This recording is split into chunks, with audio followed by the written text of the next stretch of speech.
हाँ जी, आपका next chapter है चैप्टर 10, जो कि है ह्यूमन डेवलपमेंट।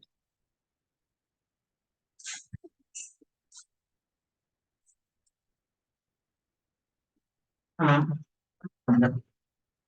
सबसे पहले हम मीनिंग पढ़ेंगे ह्यूमन डेवलपमेंट होता क्या है। Human development means people lives by widening their choice. ठीक है, यानी कि लोग अपनी मर्जी से जो लिविंग अपनाते हैं उसको हम ह्यूमन डेवलपमेंट बोलते हैं।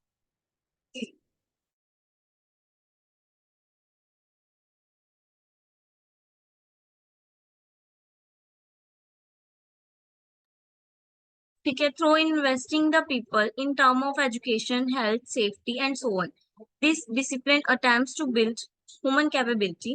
Capability is basically what people are actually able to do and to be. ठीक है, ह्यूमन एबिलिटी क्या होती है, कैपेसिटी कैपेबिलिटी क्या होती है कि जो व्यक्ति करना चाहता है, ठीक है, जो पीपल करना चाहता है वो विलिंग भी है करने के लिए और वो करना भी चाहता है और वो कर भी सकता है वो।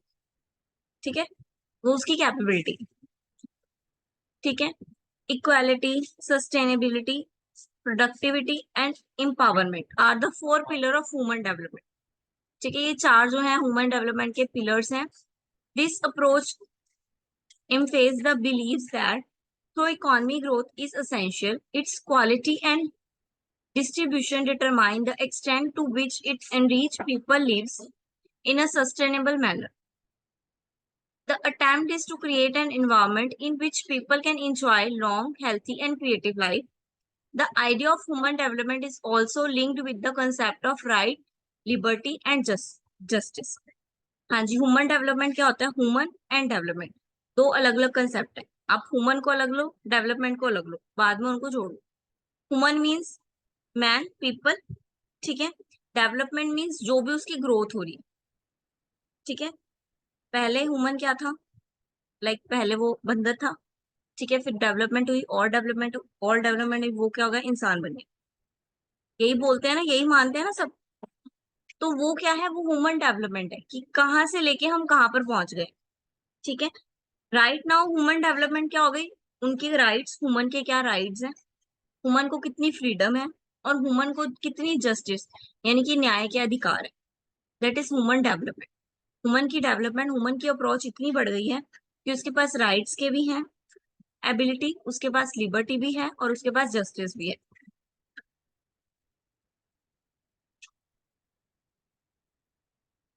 ये बोथ आर लिंक टुगेदर। ठीक है, ये कोई भी अकेला वर्क नहीं कर सकता। तीनों जब इकट्ठे होंगे, justice, liberty and right, then human become the human development. यहाँ पे लिखा हुआ, wealth is not the good that we are seeking for, it is merely for the sake of someone's else. ठीक है, हमारे पास मनी है लेकिन वो इसलिए नहीं है कि हम अपने लिए कुछ अच्छा कर सके। जब हम समथिंग एल्स, कुछ नया, कुछ अलग करेंगे, दैट इज द वेल्थ। ठीक है, वेल्थ से सिर्फ अपनी नहीं, अपने लिए नहीं करना होता, समथिंग कुछ न्यू करना होता है, किसी की सेक के लिए करना होता है, किसी की वेलफेयर के लिए करना होता है।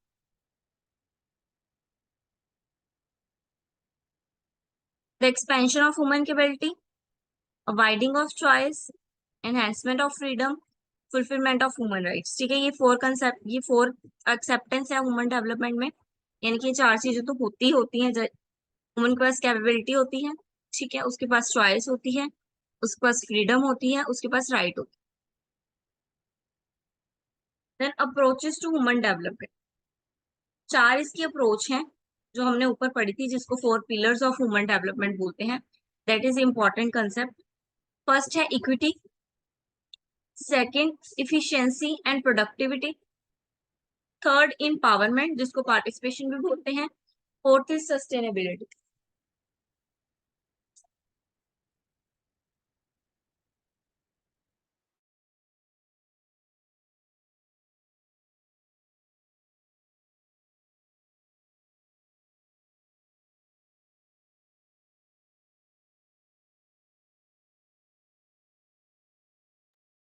हाँ जी, वेट 2 मिनट्स।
हाँ जी, हम इक्वालिटी के बारे में पढ़ रहे थे।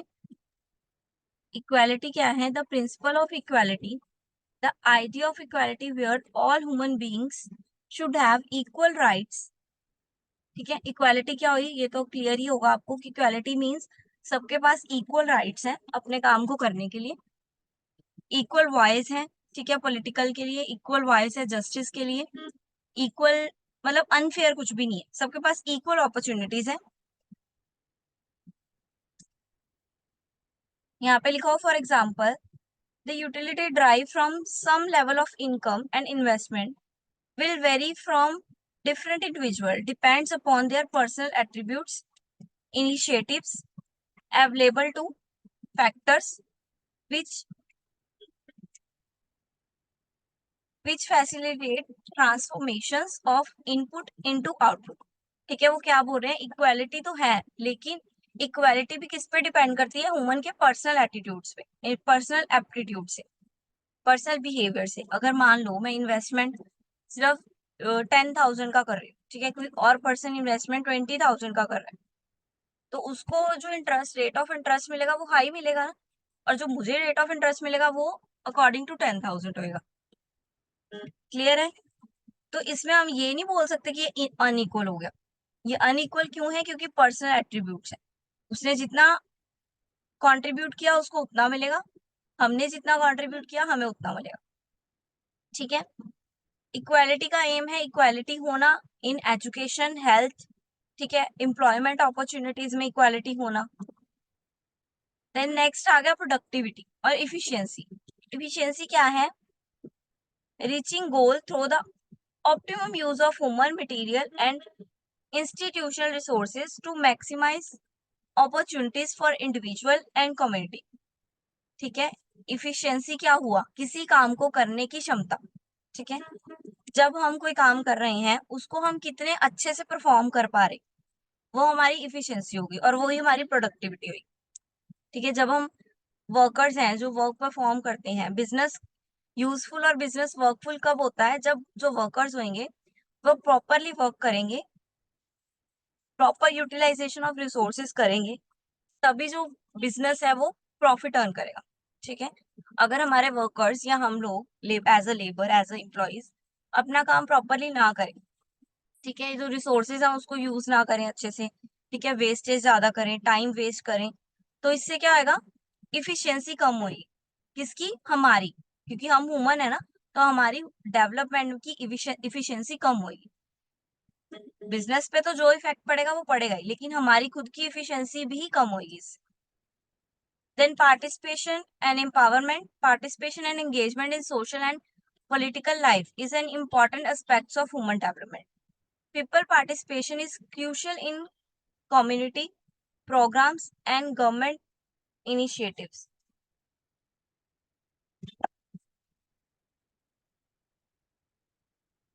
Modernization of grassroots sports through decentralization in planning will increase people participation in decision making because it's being government closer to the people।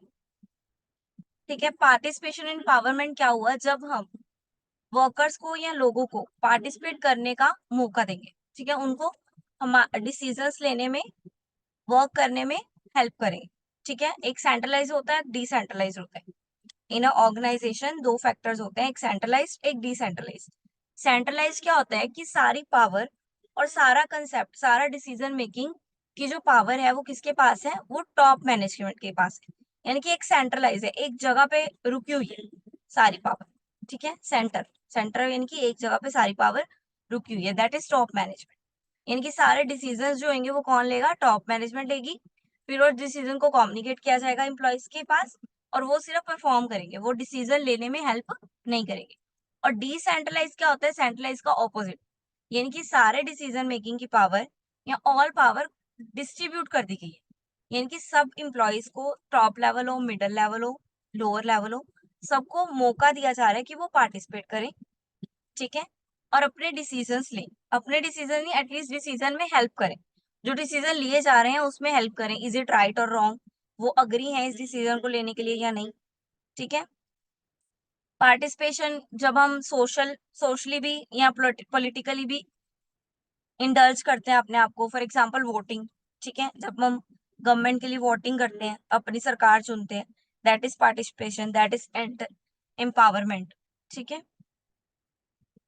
Then आ गई sustainability, fourth pillar of the human development.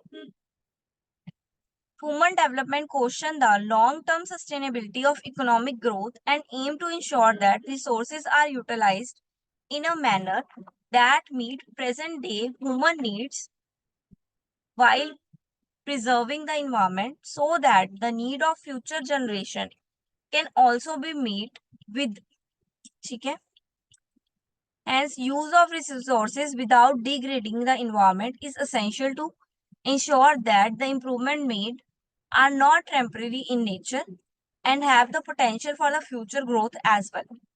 For instance, if the development process does not create institutions that are supporting of people's right, it cannot be sustainable in a long run. Sustainability क्या होती है? Long term के लिए, ठीक है, कोई long term growth या long term decision जो हम लेते हैं, सस्टेन रहना यानी कि एक ही मैनर में रहना, एक ही फॉर्म में चलते रहना, उसको बोलेंगे हम सस्टेनेबिलिटी। जैसे इन्होंने एग्जांपल दिया है कि अगर किसी इंस्टीट्यूट में ह्यूमन के राइट को या पीपल के राइट को ध्यान में नहीं रखा जाता, डज नॉट क्रिएट, ठीक है, उन्होंने ह्यूमन के राइट को क्रिएट ही नहीं किया है, ह्यूमन के पास मतलब राइट्स ही नहीं है उनके इंस्टीट्यूट में, तो वो इंस्टीट्यूट क्या है, लॉन्ग टर्म सस्टेनेबल नहीं होगा, यानी कि लॉन्ग टर्म के लिए चल नहीं पाएगा, ठीक है। सस्टेनेबिलिटी का मतलब ये हो गया कि हमने स्टेबल रहना है, हर इन्वायरमेंट में, हर मैनर में स्टेबल रहना। Then capability approach to human development आ गया। कैपेबिलिटी अप्रोच में क्या आएगा, ये किसके द्वारा इंस्पायर है, एमआरटे के द्वारा, ठीक है, जो कि एक वेलफेयर इकोनॉमिक्स थे, ठीक है। While Sen's work cover all extremely wide range of topic, his capability approach has led to critical approach go back to Aristotle, ठीक है, एडम स्मिथ एंड कार्ल्स। बाकी सब तो ठीक है, लेकिन ये जो कैपेबिलिटी अप्रोच है उसकी रूट्स क्या है, जो अरिस्टोटल और एडम स्मिथ ने अपनी कंसेप्ट दी है, ठीक है, मैनेजमेंट कंसेप्ट दिया है उन्होंने, इनके जो कंसेप्ट हैं उनके बेस पे ही ये कैपेबिलिटी अप्रोच है। तो कैपेबिलिटी अप्रोच में क्या कह रहे हैं, देखो, according to Sen, capability is the vector of functioning reflection the person's freedom to lead one type of life or another, to choose from possible livings. In other words, capability are the sustainable substantive freedom he and she enjoy, leading the kind of life he or she has reason to value, just as a person with a pocket full of coins can buy many things. Person with many capability can enjoy many different activities.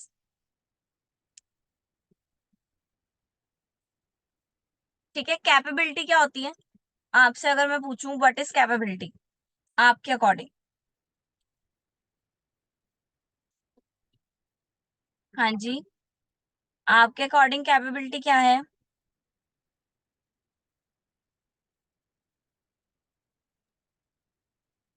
Ma'am, क्षमता। हाँ जी, और explain करो।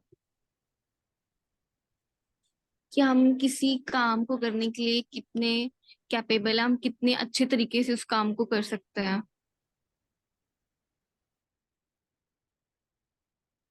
ठीक है, इन्होंने capability क्या बोला है कि एक पर्सन के पास एक कैपेबिलिटी नहीं होती, एक पर्सन के पास बहुत सारी कैपेबिलिटीज होती, ठीक है।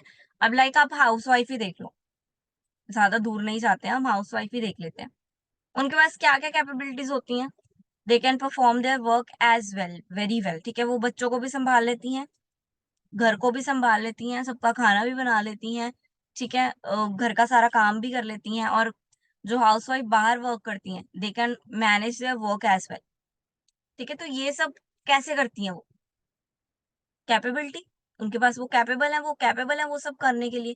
ठीक है, वो हाउस भी संभाल सकती है और वर्क, दोनों बोथ बोथ काम दोनों काम वो इजीली संभाल सकती है। ठीक है, तो इन्होंने बोला है जैसे just a people with a pocket full of coins can by many different things, a person with many capability can enjoy many different activity and pursue different life path. ठीक है, जैसे एक पर्सन और उसके पास पॉकेट में, इन्होंने coins बोला, आप मनी समझ लो, बहुत सारी मनी है, तो वो बहुत सारी चीजें कर भी सकता है और खरीद भी सकता है। यस और नो? Yes ma'am. यस ना? तो इसी तरह अगर किसी के पास ज्यादा कैपेबिलिटी है, बहुत मैनी कैपेबिलिटीज है, डिफरेंट डिफरेंट, तो वो डिफरेंट डिफरेंट एक्टिविटीज भी कर सकता है। ठीक है, आपको पता है आजकल एम्प्लॉयज जो है, एम्प्लॉयज के साथ एक्टिविटीज करवाई जाती हैं। ठीक है, किसी दिन गेम्स करवाई जाती हैं, है ना, एक्टिविटीज होती हैं, आप भी काम करते हो, यस। होती है ना। Yes ma'am. आपको अचीवमेंट के नाम पे वो सर्टिफिकेट दे देते हैं किसी दिन। ठीक है, कभी बाहर डिनर होता है ना, कि नेक्स्ट आपका टारगेट ये है, यस देन डिनर करवा देते हैं साथ में अपना टारगेट बता देते हैं। फिर आप वो टारगेट को अचीव करते हो तो आपकी वहां पे एप्रिसिएशन की जाती है। तो वो क्या है, वो आपकी एबिलिटीज को ही मीट करना चाह रहे हैं, वो एबिलिटीज को बीट करना चाह रहे हैं, कि वो आपको बताना चाह रहे हैं आपके पास ये एबिलिटी है और आप ये वर्क कर सकते हो। ठीक है, तो ability approach is people consider to be valuable and relevant can offers to be product of structures of inequality and discrimination, because not all human freedoms are equally valuable. For example, the freedom to pollute is not an equal value to the freedom to care for the environment. She urged that the one needs to overcome these limitations and to go beyond this ambiguity so that equal freedom for all can be respected.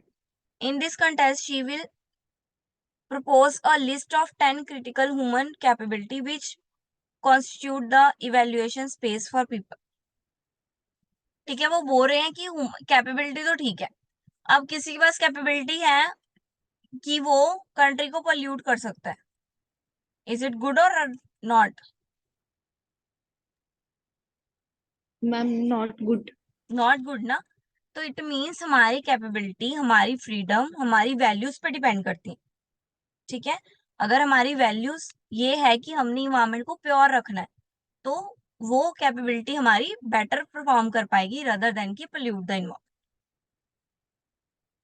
Then human development index आ गया, यानी कि human development को एक table के form में represent किया जा रहा है, उसको हम ह्यूमन ह्यूमन डेवलपमेंट इंडेक्स बोल देंगे।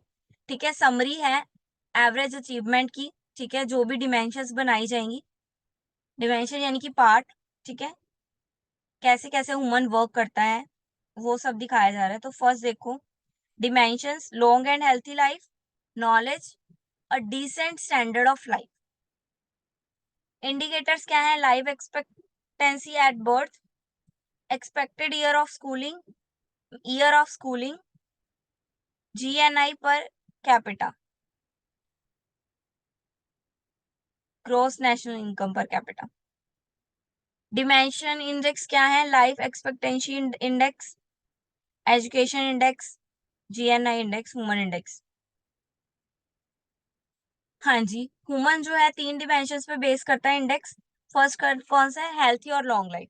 ये कब हमें पता चलता है, हमारे बर्थ से। ठीक है, हमारे बर्थ से लाइफ एक्सपेक्टेंसी शुरू हो जाती है कि कितने साल जिएगा। देन नॉलेज, नॉलेज किस पे बेस करती है, हमारी स्कूलिंग पे, हमारे कॉलेजिंग पे, जितने ईयर भी हम पढ़ाई में लगाते हैं, that is education. Then decent standard of living, यानी कि हमारी इनकम कितनी है, वो हमें डिपेंड करती है कि हमारा लाइफ स्टैंडर्ड क्या होगा। स्टैंडर्ड ऑफ लाइफ हमारी इनकम पे डिपेंड करती है या नहीं करती है, बताओ? मैम, अगर करती आप है। ज्यादा पैसे कमाओगे तो आप लग्जरी लाइफ जियोगे, कम पैसे कमाओगे तो आप नॉर्मल लाइफ जियोगे। तो आपका स्टैंडर्ड ऑफ लिविंग किस पे डिपेंड हुआ, आपकी इनकम पे डिपेंड हुआ ना। तो इन तीनों यस इंडेक्स मैम। को मिलाकर हम कौन सा इंडेक्स बनाते हैं, ह्यूमन डेवलपमेंट इंडेक्स। ठीक है, सबसे पहले तो create the dimensions, dimensions create करेंगे। Health, education, standard of living, that is dimensions. फिर इंडिकेट्स, यानी कि जो हम चाह रहे हैं, ये लाइफ इंडिकेट्स हो गए।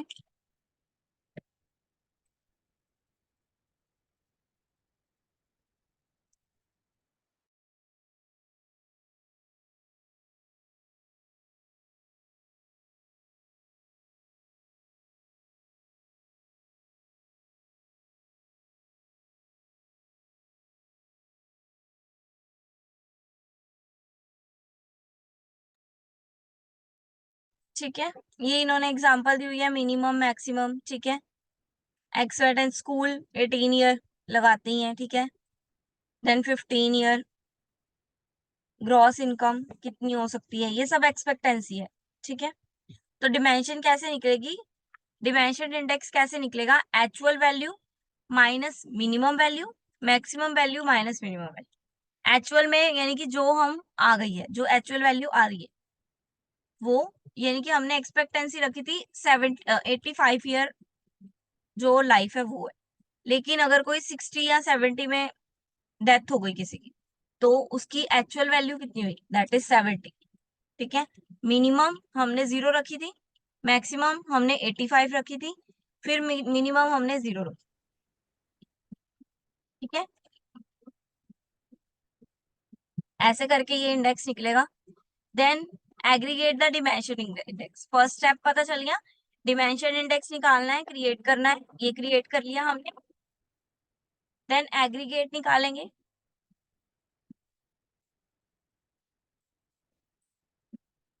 एग्रीगेट देखो जो जो 3 फैक्टर्स लिए थे उन तीनों की वैल्यूज लेके ग्रोस कैपिटल इनकम आ गई। देन हेल्थ इंडेक्स कैसे निकलेगा, ये देखो यहाँ पे बोलो, हेल्थ एजुकेशन और इनकम तीनों को लेके 1/3 कर देना है, तीनों को लेके 1/3 करना है, ये तीनों का 1/3 है।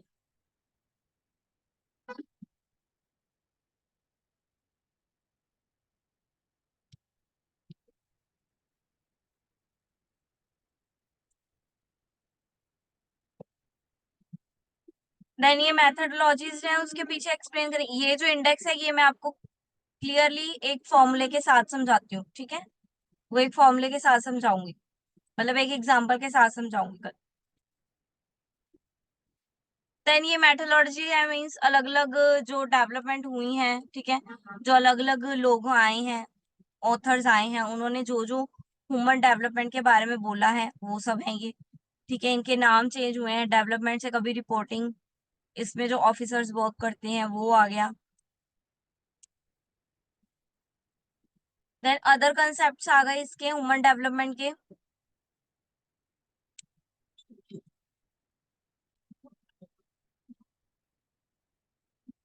ये अदर कंसेप्ट हम कल फॉलो करते हैं, कंटिन्यू करते हैं, ठीक है, क्योंकि ये खत्म नहीं होंगे अभी, और फिर कंफ्यूजन ही रहेगी अगर एक पढ़ लिया आज तो।